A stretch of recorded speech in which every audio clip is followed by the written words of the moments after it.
বিসমিল্লাহির রহমানির রহিম।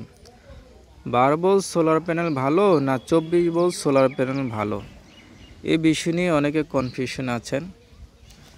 আপনি 12 ভোল্ট সোলার প্যানেল নেবেন না 24 ভোল্ট সোলার প্যানেল নেবেন, এবং এই দুইটি সোলার প্যানেলের মধ্যে কি পার্থক্য রয়েছে, কি লাভ ক্ষতি রয়েছে, আজকের ভিডিওতে আমি একদম সহজভাবে আলোচনা করব ইনশাআল্লাহ। যদি ভিডিওটি শেষ পর্যন্ত মনোযোগ সহকারে দেখতে পারেন, আশা করি আপনার কনফিউশন দূর হয়ে যাবে ইনশাআল্লাহ। আপনাদেরকে বোঝানোর সাথে আমি এটাকে 12 ভোল্ট সোলার ধরলাম আর এটা 24 ভোল্ট সোলার দেখলাম। প্রথমে আসে আমাদের মূল পার্থক্য। 1 নম্বর যে পার্থক্য সেটা হচ্ছে দামের পার্থক্য। 12 ভোল্ট সোলার প্যানেলের দাম সবসময় বেশি হয়ে থাকে, আর 24 ভোল্ট সোলার প্যানেল আপনি কম রেটে কিনতে পারবেন। সব সময় 24 ভোল্টের দাম কম, 12 ভোল্টের প্যানেলের দাম বেশি। তারপর আমরা দ্বিতীয় নাম্বার যে পার্থক্যটা পাই,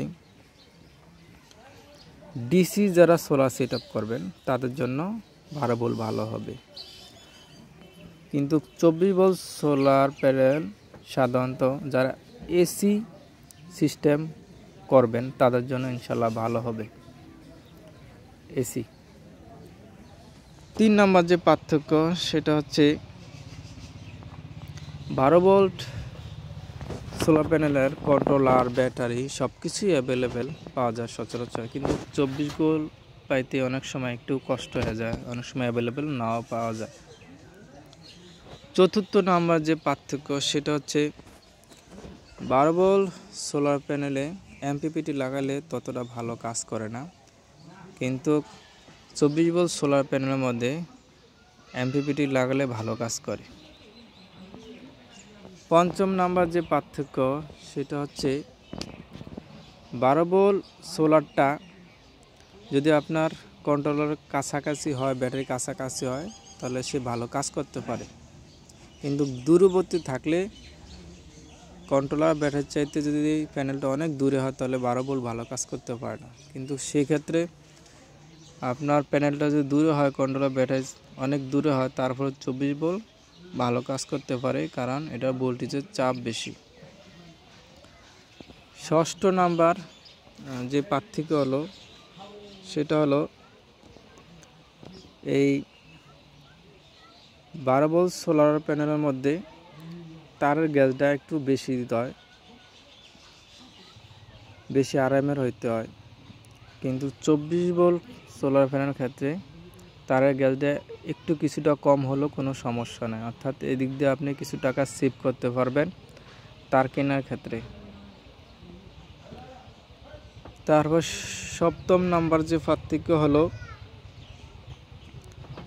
12 ভোল্ট সোলার প্যানেলে আপনি যদি পিএমডব্লিউ কন্ট্রোলার ব্যবহার করেন তাহলে ততটা সমস্যা হবে না, তত এম্পিয়ার লস হবে না, কিন্তু আপনি যদি 24 ভোল্ট সোলার প্যানেলের মধ্যে পিডব্লিউএম কন্ট্রোলার ব্যবহার করেন তাহলে কিন্তু আমরা এফিসিয়েন্সি অনেকটাই লস হয়ে যাবে। তো আমি আপনাদেরকে সাজেস্ট করব যে আপনার জন্য কোনটা ভালো হবে, সেটা হলো যদি আপনার সোলার সিস্টেম 1 কুলির নিচে হয় আর সেটা যদি ডিসি সিস্টেম হয় তাহলে অবশ্যই ভালোভাবে ব্যবহার করবেন, আর আপনার সোলার সিস্টেম যদি 1 কুলির উপরে হয় আর সেটা যদি হাইব্রিড এসি করতে চান তাহলে আপনার জন্য সোলার সিস্টেম 24 ভোল্টই ভালো হবে। এই ছিল আজকের আলোচনা। ভিডিওটি ভালো লাগলে অবশ্যই লাইক দিবেন, আমার চ্যানেলটি সাবস্ক্রাইব করবেন।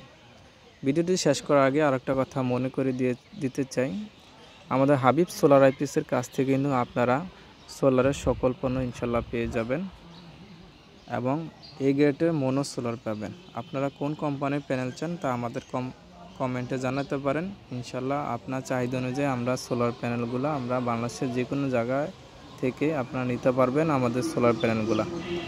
তো আল্লাহ সবাইকে ভালো রাখুক, সুস্থ রাখুক। আল্লাহ হাফেজ।